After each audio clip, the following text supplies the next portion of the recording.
Je suis Natalia Giraldo, je suis colombienne et je suis en Master 1. Et voilà, mon projet s'appelle Dendros. Et Dendros, il cherche à faire un petit appel à la coca et toutes les idées qui sont les jeunes derrière ces modes-là. J'ai développé un dispositif interactif qui est sur la forme d'une machette. Donc, la machette, il interagit avec un écran, une lumière LED, et que c'est avec des images pixelisées. Donc, ce que je cherchais là, c'était de faire une comparaison entre l'idée que les gens sont en tête de la coca et la cocaïne versus la cocaïne. Donc, ce qui m'intéressait plutôt, c'était de montrer les aspects ancestraux de l'usage de la coca. La feuille de coca, surtout, c'est de la région andine. Donc, moi, en tant que Colombienne, c'était un sujet qui m'intéressait beaucoup de développer et d'ouvrir une discussion autour de la coca.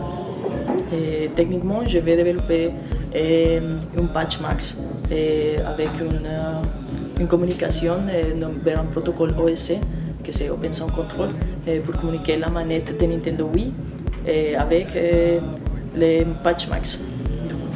Je vais utiliser aussi 12 écrans LED, donc un en vertical et un en horizontal, pour faire que les gens, quand ils bougent la machette en horizontal et en vertical, ils déclenchent différentes vidéos et des images pixelisées que j'avais développées pour cette installation-là. J'avais aussi une archive des processus de la cocaïne qui s'est montrée pendant l'installation. Donc chaque mouvement, il fait l'appel à un type d'image. Et il avait aussi un troisième élément que c'était le son. C'était très important parce que c'était des artistes colombiens et péruviens qui me ont donné le permis pour utiliser ces musiques-là.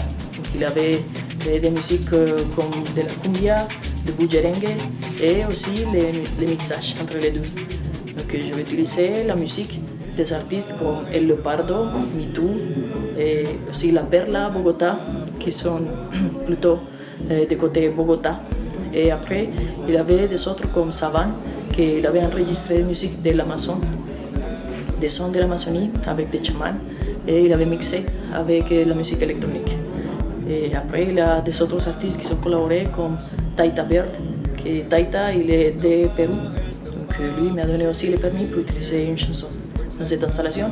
Et l'idée de ce dispositif-là, c'est de faire parler, de bouger un peu partout dans le monde, idéalement, pour faire parler de la coca et d'enlever toutes les images qui sont autour de la coca.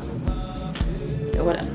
Et j'espère que ça va donner une idée beaucoup plus gros et plus large de c'est quoi les usages de la coca.